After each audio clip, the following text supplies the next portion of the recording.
Russian President Vladimir Putin held talks with Israel's Prime Minister and Iran's President on January 16, as the Middle East faces a fresh spike in tensions. The Kremlin said Putin offered to mediate between Israel and Iran, presenting Moscow as a potential bridge as regional fears intensify. Putin reportedly called Benjamin Netanyahu to discuss the Iran situation, US threats, and what a new escalation could mean for Israel's security. The Kremlin said Putin told Netanyahu he supports efforts to ensure peace in the Middle East, framing diplomacy as the only way to avoid a wider war. Putin also told Netanyahu he is ready to mediate and help maintain dialogue between Israel and Iran, even as distrust between the two remains deep. The Russian leader and the Israeli Prime Minister also agreed to continue dialogue on the Iran issue, keeping contacts open at multiple levels. In its statement, the Kremlin said the leaders discussed the state of affairs in the Middle East and the situation surrounding Iran, placing the crisis at the center of the call. It said Putin laid out his fundamental position in favor of stepping up political and diplomatic efforts, arguing these are needed to ensure regional stability and security. The statement added that Russia reaffirmed its commitment to mediation efforts and to promoting constructive dialogue among all concerned parties. It also said the two leaders agreed to maintain contacts at various levels, suggesting follow-up discussions could happen through diplomatic and security channels. After speaking with Netanyahu, Putin also called Iranian President Masoud Pezeshkian on January 16, continuing a rapid round of crisis diplomacy. Kremlin spokesman Dmitry Peskov said Putin's goal is to de-escalate the ongoing tensions, portraying Moscow as trying to cool the temperature. Putin and Pezeshkian reportedly agreed that a rapid de-escalation between Iran and the United States is necessary, warning that delays raise the risk of miscalculation.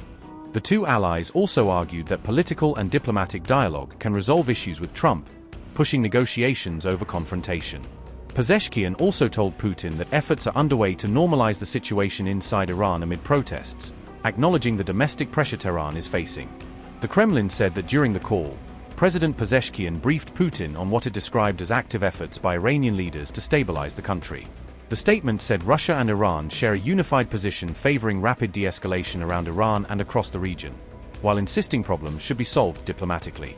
It also confirmed mutual commitment to strengthen the Russia-Iran strategic partnership, including advancing joint economic projects across multiple sectors.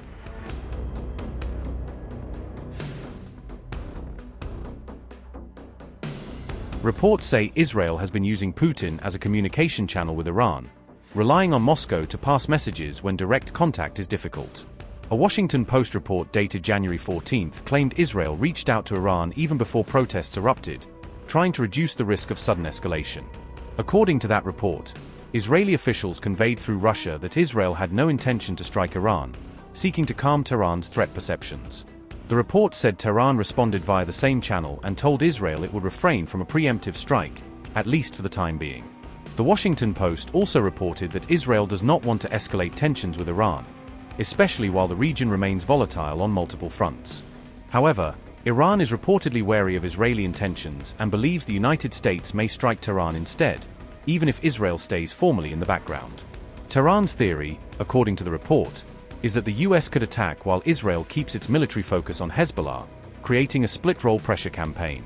Separately, reports say Putin had offered Trump mediation between Iran and Israel in December 2025, attempting to position Russia as a broker earlier as well. But those reports claim Trump declined Putin's offer, arguing Russia should focus on Ukraine first before trying to mediate another major conflict.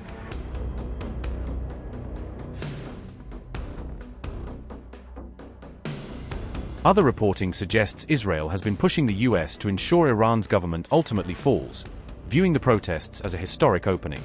Israel has reportedly told Washington that military action alone may not topple Khamenei's system, warning that strikes could harden resistance instead. Instead, Israel allegedly recommended destabilizing Iran by backing protesters and amplifying internal pressure, according to NBC's reporting. NBC also said Israel tabled proposals to further stir anti-Khamenei sentiment inside Iran, signaling a strategy built around information, economics, and covert pressure.